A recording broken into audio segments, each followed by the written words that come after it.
The twins of Nyamithi. In the heart of Africa, in a village called Nyamithi, lived farmers and fishermen.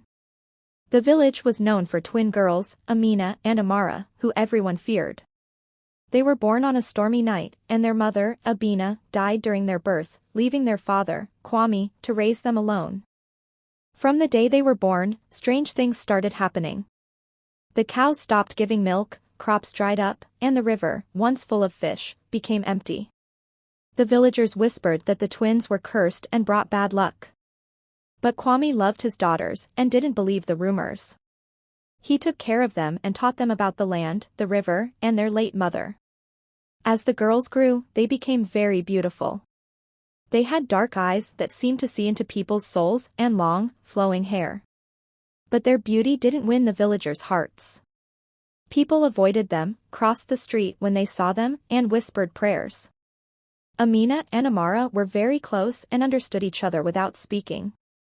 They often went into the forest and came back with strange herbs and flowers. They knew secrets of the forest, the habits of animals, and sometimes even the thoughts of the villagers.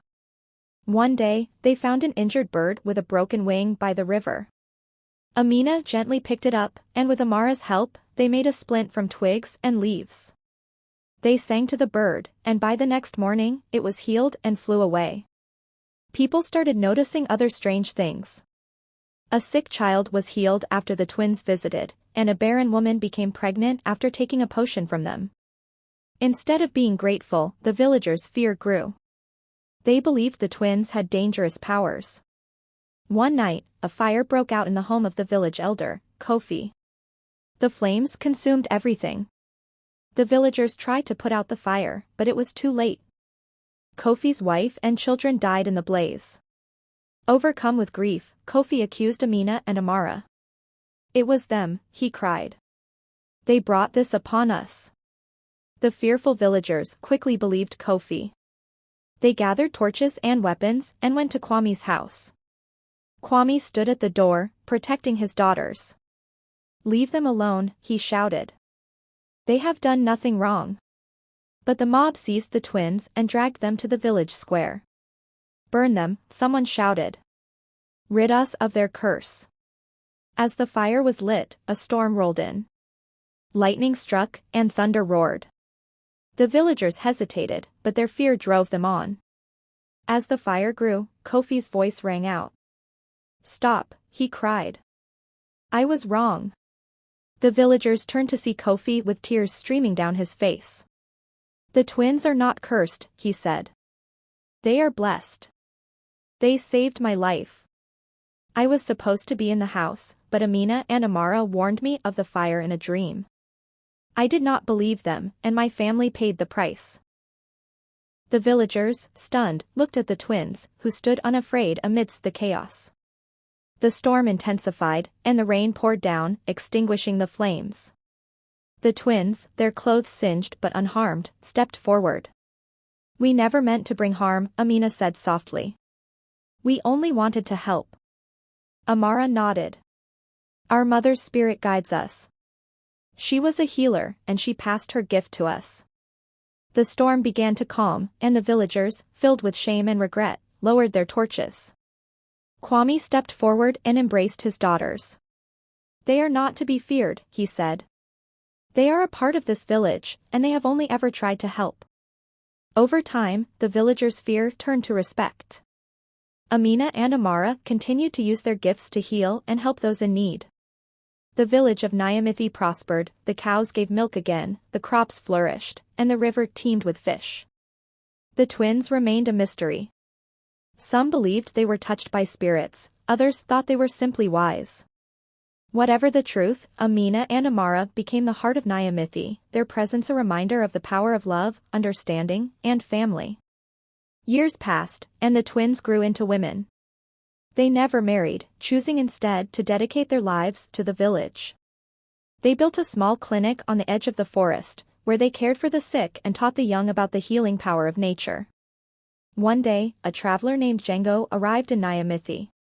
Weary and in need of rest, he was welcomed by the villagers and directed to the twins' clinic. Django had a troubled past, wandering from village to village without a home. Amina and Amara took him in, offering food and shelter. Django was amazed by their kindness and the villagers' respect for them. He watched as they healed the sick and comforted the grieving. He listened to their stories and felt peace for the first time. One night, under the bright moon, Django asked the twins, "Why do you help those who once feared you?" Amina smiled. "Fear comes from ignorance," she said. "When people understand, they no longer fear." Amara added, "Our mother taught us that everyone deserves kindness. It is through kindness that we change hearts." Django stayed in Nyamithi, finding solace in the village's warmth and the twins' wisdom. He began helping in the clinic, learning about healing and the secrets of the forest. The villagers grew to love him, and for the first time, Django felt at home. Amina and Amara took him in, offering food and shelter. Django was amazed by their kindness and the villagers' respect for them. He watched as they healed the sick and comforted the grieving. He listened to their stories and felt peace for the first time. One night, under the bright moon, Django asked the twins, "Why do you help those who once feared you?" Amina smiled. "Fear comes from ignorance," she said. "When people understand, they no longer fear." Amara added, "Our mother taught us that everyone deserves kindness. It is through kindness that we change hearts." Django stayed in Nyamithi, finding solace in the village's warmth and the twins' wisdom. He began helping in the clinic, learning about healing and the secrets of the forest. The villagers grew to love him, and for the first time, Django felt at home. One evening, as the sun set, a crisis struck Nyamithi. A neighboring village was attacked by raiders, and the survivors fled to Nyamithi for refuge. The villagers, led by Amina and Amara, welcomed them. They tended to the wounded and shared their food. The leader of the refugees, a woman named Zuri, feared the raiders would come for Nyamithi next. The twins, with their unyielding spirit, vowed to protect their village and the refugees. They called a meeting and devised a plan to defend Nyamithi. Under the twins' guidance, they fortified the village and prepared for the worst. Django found a new purpose in protecting his home. The night the raiders arrived, the village stood united.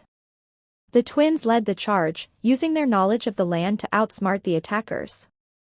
The villagers fought bravely, and with the twins' strategic thinking, they repelled the raiders. The battle was fierce, but Nyamithi emerged victorious. The raiders fled. The villagers and refugees celebrated, grateful for the twins' leadership and courage. In the days that followed, the twins helped the refugees rebuild their lives. They taught them the ways of Nyamithi, integrating them into the village. The once fearful villagers now saw Amina and Amara as their protectors and guides. The story of the twins of Nyamithi spread far and wide, a tale of courage, wisdom, and the power of unity. Amina and Amara, once feared, had become legends. They showed that true strength comes not from power, but from love, understanding, and the unbreakable bond of family and community. Nyamithi thrived, a testament to the twins' legacy. The village, forever changed, became a beacon of hope and resilience, where fear had no place, and where the spirit of Amina and Amara lived on in the hearts of all who called it home. As the years passed, the twins' legacy only grew stronger. They began teaching the children of Nyamithi the ancient knowledge they had learned from their mother and the forest. Every evening, by the light of the fire, they would gather the young ones and share stories of wisdom, healing, and courage. One particularly dry season, a severe drought hit Nyamithi. The river dried up, and the crops withered. The villagers, now dependent on the twins for guidance, turned to Amina and Amara for a solution. The twins, using their deep understanding of nature, devised a plan to dig deeper wells and to use the surrounding forest's resources to find water. With Django's help, who had now become an integral part of the village, they led the effort to find water. Days turned into weeks, and the villagers worked tirelessly, their spirits lifted by the twins' unwavering faith and determination. Finally, after much hard work, they struck a source of underground water. The village erupted in joy as fresh, clear water began to flow again. The fields turned green, and the river slowly filled. The drought had tested their resilience, but under the twins' leadership, they had prevailed. Amina and Amara's reputation for wisdom and kindness spread beyond Nyamithi. People from neighboring villages and distant lands came seeking their counsel and healing. The twins welcomed them all, sharing their knowledge freely and teaching others the ways of harmony with nature. One day, a powerful chieftain from a distant land arrived in Nyamithi. His name was Chief Okoro, and he had heard of the twins' remarkable abilities. His village had been suffering from a mysterious illness, and none of the healers in his land could find a cure. He knelt before Amina and Amara, pleading for their help. The twins, moved by his sincerity, agreed to travel to his village. They took Django with them, who had become like a brother, to assist in their journey. When they arrived, the village was in a dire state. People were weak and hopeless. The twins began their work immediately, examining the sick and gathering herbs from the surrounding area. They worked day and night, creating pot.